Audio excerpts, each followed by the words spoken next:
Bom, seja bem-vindo.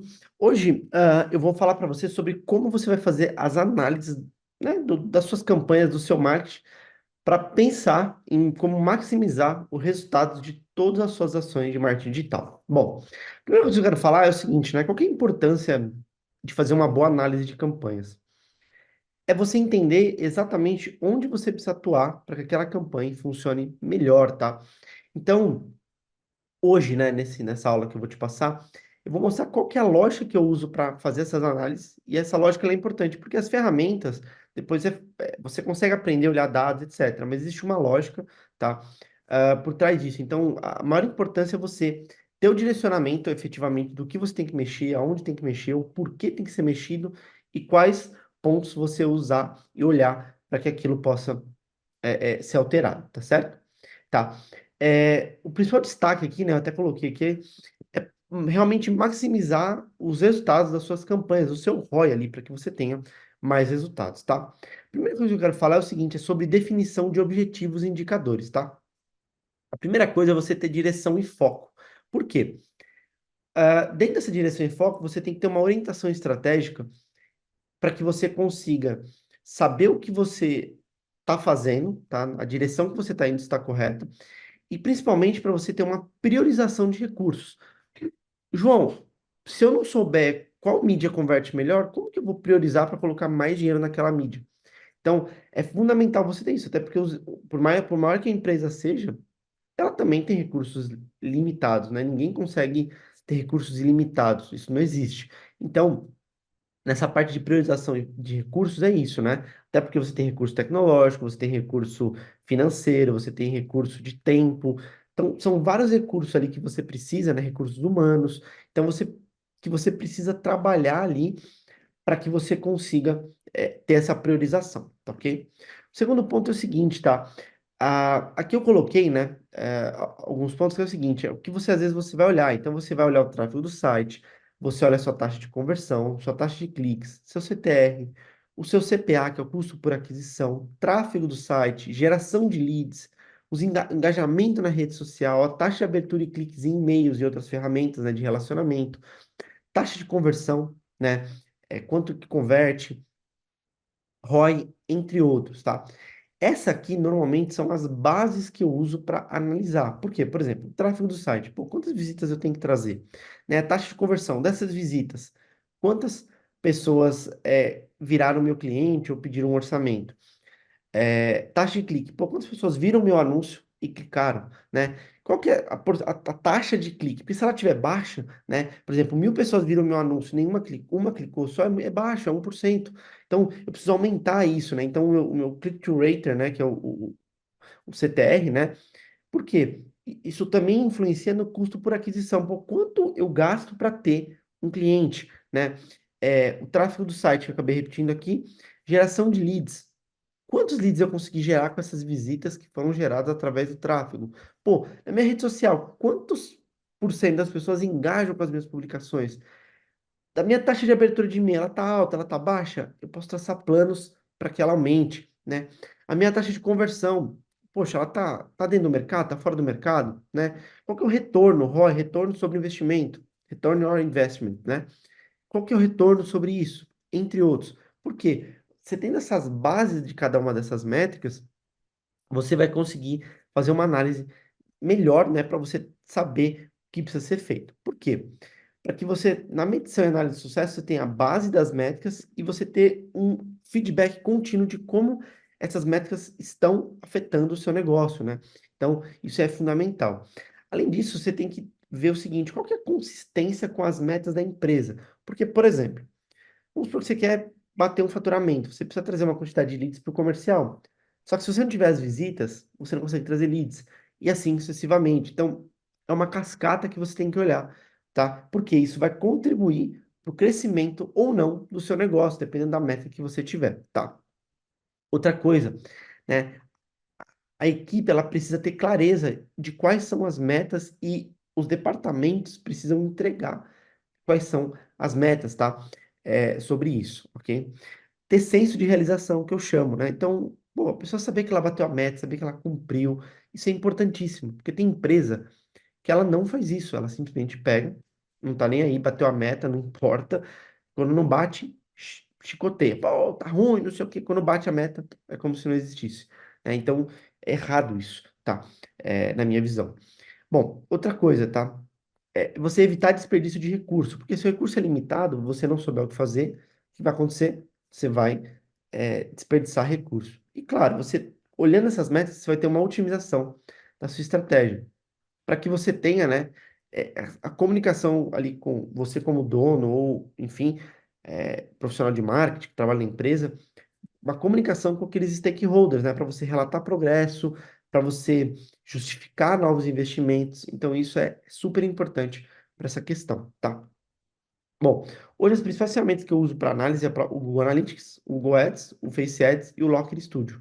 Existem outras? Sim, eu uso o Power BI em alguns clientes, enfim, tem. Mas, o que acontece? Não são todas as ferramentas, são, por exemplo, Power BI é caríssimo, né? Dependendo da aplicação que você for usar, e para você instalar é um pouco mais complexo. Então, esses daqui são os que eu mais uso. Claro, se você for fazer um Pinterest, você vai ter a ferramenta deles, se você for fazer um Twitter, você vai ter a deles. Mas eu particularmente gosto muito dessas quatro, são as que eu mais utilizo, tá? Bom, depois é o seguinte, tá? Quando você for fazer uma análise, você tem que fazer uma análise também do seguinte, tá? Eu gosto de fazer essa análise de segmentação de público, né? Então, você entender dados demográficos, como idade, gênero, renda, educação, entre outros, tá? Por quê? Para você melhorar, né? Entender o que está convertendo melhor, o que está funcionando melhor, né, na sua divulgação. Geográfica também, país, estado, cidade, bairro. Por quê? Normalmente tem empresa que fala, eu quero começar a divulgar a nível Brasil, mas você tem condições de bancar? Porque às vezes você vai pegar muita concorrência. E às vezes você, por exemplo, você faz a nível Brasil, você faz uma venda lá para, você está em São Paulo, você faz uma venda para o Nordeste. 10 dias para entregar. Um exemplo. Caro. A pessoa não vai comprar, né? Agora, se você fez São Paulo, fizer para São Paulo, em um dia você entrega, o frete é grátis, a pessoa vai querer comprar. Então, você tem que olhar isso e até pensar na sua estratégia regionalizada também no início, tá? Psicográfica também, né? Quais são as atitudes do seu público, quais são os interesses que ele tem, quais são os valores, né? E até o estilo de vida, porque isso também influencia de como você vai fazer essa divulgação. O comportamental também. Quais são os padrões de consumo? Quanto ele consome do produto, né? Como que ele usa o produto? Você tem que saber como ele utiliza, né? Qual que é o histórico de compra que essa pessoa tem, se já for o teu cliente? E qual que é a frequência de interação para comprar aquele produto? Claro, quanto mais caro o produto, mais interação ele precisa ter, tá? E claro, o último ponto é você identificar as necessidades e os desafios que esse cliente enfrenta quando compra o seu produto, tá? Para que depois, né, você vá para uma fase de personalização de campanha, para que você tenha uma campanha, uma comunicação direcionada, você faz uma recomendação baseada em comportamento dele. Então, você vai fazer um remarketing, vai fazer uma campanha, você vai recomendar ele com base em comportamentos que ele teve anteriormente. Ter conteúdo dinâmico, né? Então, você pode, por exemplo, mandar no e-mail um remarketing, mandar dentro do site, né? Para que quando ele entrar, ele já veja o produto que ele, né? A Amazon, por exemplo, é campeã de fazer isso. Às vezes você entra lá, o seu produto que você acessou por último tá lá na sua cara, tipo, você não vai comprar? E às vezes a gente não, né? Isso psicologicamente a gente faz diferença. Olha que eu trabalho com isso, tá? Campanhas de marketing segmentadas, então é legal você ter esse nível, porque você cria campanhas que atendam especificamente necessidades de grupos, né, de interesse, de segmento ali do teu público-alvo, tá? E claro, você faz ali ofertas personalizadas para aquela pessoa, porque você analisou o que ela gostou, o que ela fez, analisou os dados, etc, e você consegue ter uma comunicação mais assertiva, tá? Isso benefício, tá? Vou falar os principais. Maior engajamento, eficiência de custo, né? Você consegue entregar um anúncio mais segmentado, então você gasta menos para converter, tá? Melhoria na experiência do cliente, o cliente se sente melhor, tá? Aumento das taxas de conversão e insights de clientes aprofundados. Então você consegue ter um insight bem aprofundado, tá? Vamos falar agora, né? Eu quero falar um pouco sobre métricas e indicadores, tá? Bom, do website eu vou falar dos principais, tá? Então vamos lá. Website, tá? Normalmente os principais, eu olho visitas totais, tráfego por canal, né? Quanto que cada canal me traz de visita, taxa de bounce, rejeição e páginas por sessão. Já a taxa de conversão, eu vou olhar as conversões totais, né? Todas essas conversões. Qual que é a taxa de conversão, por quantas visitas fizeram a ação que eu queria que fizesse, qual que é o custo para isso, quanto isso me deu de ROAS. Botei R$ 1, voltou quanto em venda, tá? Desempenho, né, de SEO. Eu olho principalmente palavras-chave, o tráfego que essas palavras-chave estão me trazendo, a autoridade do domínio e o ROAS, tá? O ROAS sempre eu vou olhar, tá? Tem que olhar sempre, retorno. Redes sociais, eu olho o engajamento, então likes, comentários e compartilhamentos, e até outras interações, mas esses são os principais ali. Crescimento de seguidores, o alcance e o ROAS que está tendo. E-mail marketing, tá? Qual que eu olho? Taxa de abertura de e-mail, taxa de clique, taxa de descadastro e o ROAS, tá? Esses são os quatro principais que você deve olhar. PPC, custo por clique, impressões e o ROAS. Tá, o ROAS você pode substituir também aqui por CPA, tá? Vou colocar aqui até do lado. Porque você pode ter um CPA, se você olhar também, que é o custo por aquisição, quanto está custando para uma aquisição. E você também pode olhar o custo por lead, tá? Então, porque dependendo do caso, né, você vai ter que olhar essa métrica aqui, porque ela vai estar intimamente ligada ao ROAS, tá? Qualificação de leads. Então, eu olho quantos leads eu estou gerando e a qualidade também desses leads, né? Se são leads qualificados, etc. Tá. Na retenção, né? Então, de satisfação do cliente, eu olho a taxa de retenção de cliente, por quantos clientes compram de mim e voltam a comprar, né? E o NPS, por quantos desses clientes estão satisfeitos, né? Que é o Net Promoter Score, tá? E aí, uma outra coisa que eu olho também é o lifetime value. Quanto uma pessoa gasta comigo, ou ela pode gastar comigo ao longo de todo o tempo. Porque tem gente que faz por ano, tem gente que faz por total. Eu gosto, particularmente, às vezes, de até de fazer por ano, dependendo do tipo de produto. Mas numa análise mais aprofundada, você pode falar, pô, beleza, uma pessoa que compra um exemplo, você vende um pet shop, você tem um pet shop online. A pessoa que compra ração, o que mais ela pode comprar? O cachorro dela, por exemplo, se for ração de cachorro. Ah, ela pode comprar isso, pode comprar aquilo. Então, são várias coisas que você vai fazer e que ao longo do tempo você olha esse resultado, tá? E claro, né, é legal você sempre estar fazendo testes. Então, por exemplo, eu sempre faço testes de análise de dados, né? Então, analisar os dados, ter feedback do cliente para você poder fazer teste, né? Definir hipóteses claras. Então, quando você for fazer um teste para você melhorar os seus resultados, né, através das análises, você vai formular hipóteses. Por exemplo, se eu trocar o botão X, eu vou ter Y, né? E ter objetivos específicos em cada teste, tá? Escolher o tipo de teste. Então, você tem dois tipos, basicamente. O teste AB. Então, por exemplo, a página é totalmente igual, elas só mudam a cor do botão, o teste AB.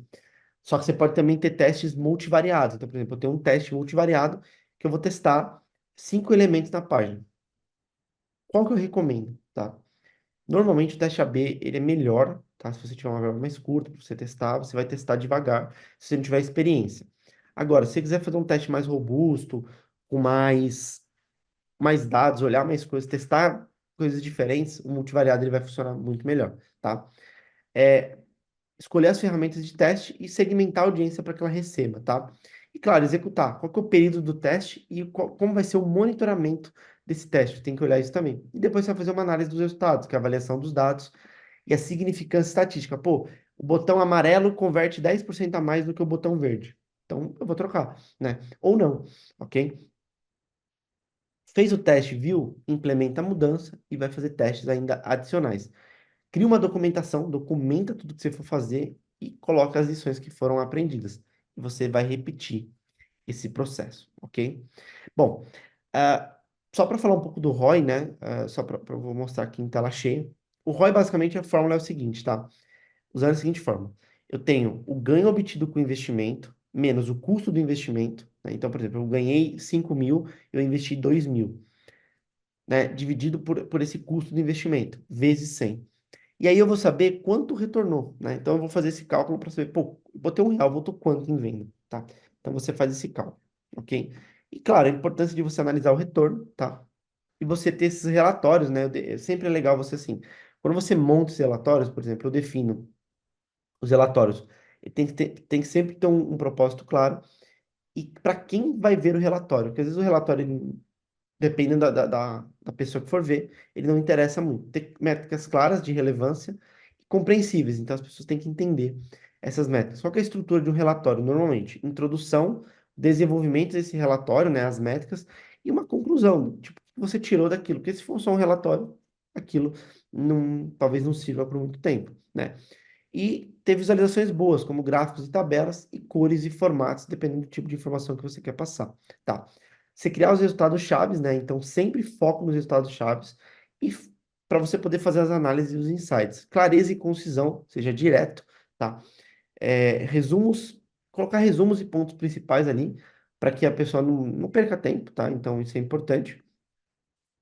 Comparação de metas. Então, pô, é, como que foi relacionado ao período do mesmo período do mês passado, do ano passado? Você pode ter esses comparativos também e fazer uma análise histórica disso também, tá?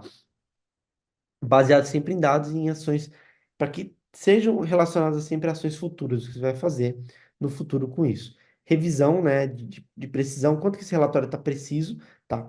Feedback, e aí apresentação e entrega, né, num formato mais acessível e uma comunicação mais clara, tá? Bom, então esse aqui foram os pontos, tá, relacionados a essa parte de análise de dados. Espero que você tenha gostado. Se você quer que eu faça uma análise aprofundada de dados da sua empresa, para olhar o que está acontecendo, os resultados das suas campanhas, manda uma mensagem, tá? A gente abre algumas vagas ali durante os meses, né? Cada um dos meses, para que eu possa ajudar a sua empresa a tomar as melhores decisões, tá certo? Então é isso. Um abraço.